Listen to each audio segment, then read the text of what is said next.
अस्सलामु अलैकुम वरहमतुल्लाहि वबरकातुहू। अल्हम्दुलिल्लाहि रब्बिल आलमीन वस्सलातु वस्सलामु अला सय्यिदिल अंबिया वल मुरसलीन मुहम्मदिन व आलिहि वसहबिहि अजमईन।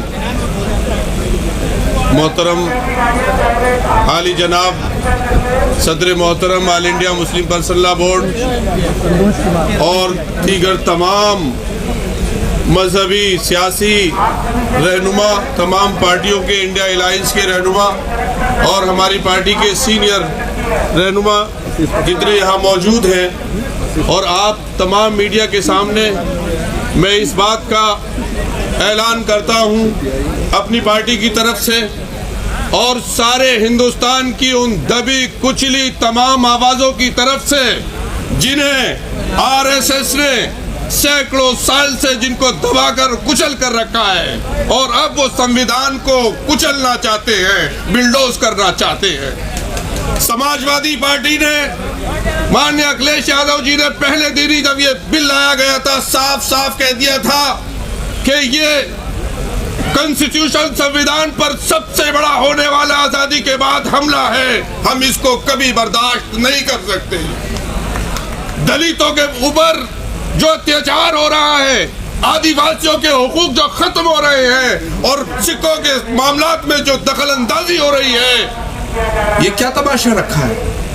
आप समझते हैं हम कब तक बर्दाश्त करेंगे? देश की जनता के लोग, देश की जनता के मूड को पहचानिए। सारा ईवीएम से नहीं चलेगा, मुल्क संविधान से चलेगा। अगर कोई इस गलत फहमी में है तो उसको गलत फहमी दूर कर लेनी चाहिए। 24 के पैगाम ने, इंतखाब ने पैगाम दिया। मुसलमानों के साथ मैं अपनी बात खत्म कर रहा हूँ। जिस तरह से मजाक किया जा रहा है कि उनके मजहबी मामलात में दखल अंदाजी की जा रही है, ये बीजेपी वो पार्टी है जो एक मुसलमान को सारे मुल्क में एक सीट लोकसभा की नहीं दे सकती। वो वक्त की रक्षा क्या करेगी, हिफाजत क्या करेगी? ये वो लोग हैं कि जिनके मिनिस्टर के सामने लंदन की सड़कों पर देश का अपमान हो और इनके चेहरे पर कोई रंगत इनकी बदले ना, कोई उस पर स्टेटमेंट आए। ये कौन लोग हैं?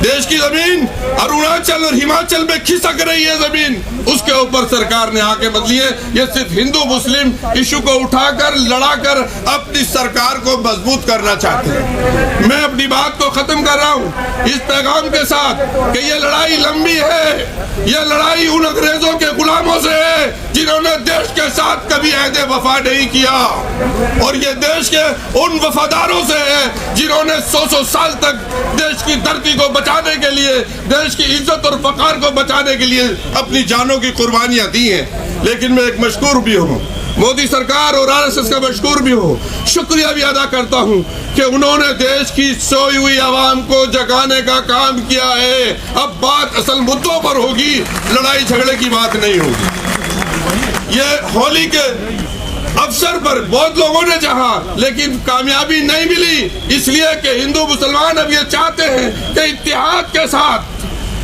मोहब्बत और भाईचारे के साथ मुद्दों पर देश की तरक्की के लिए बात होगी। अब नफरत की सियासत इस मुल्क में बंद होगी और वक्फ बोर्ड एक बड़ा इशू है, इस पर हम सब लोग, सारे हिंदू मुसलमान सिख ईसाई सब मुत्तहिद हैं। अगर हिंदू इंडोमेंट में किसी क्रिश्चियन का दाखिला नहीं हो सकता, हत्ता के मामला ये है कि हमारे दलित भाइयों को भी दाखिला नहीं मिलता है, मंदिर धोए जाते हैं, तो आप कैसे मुस्लिमों को वक्फ बोर्ड में शामिल कर रहे हो?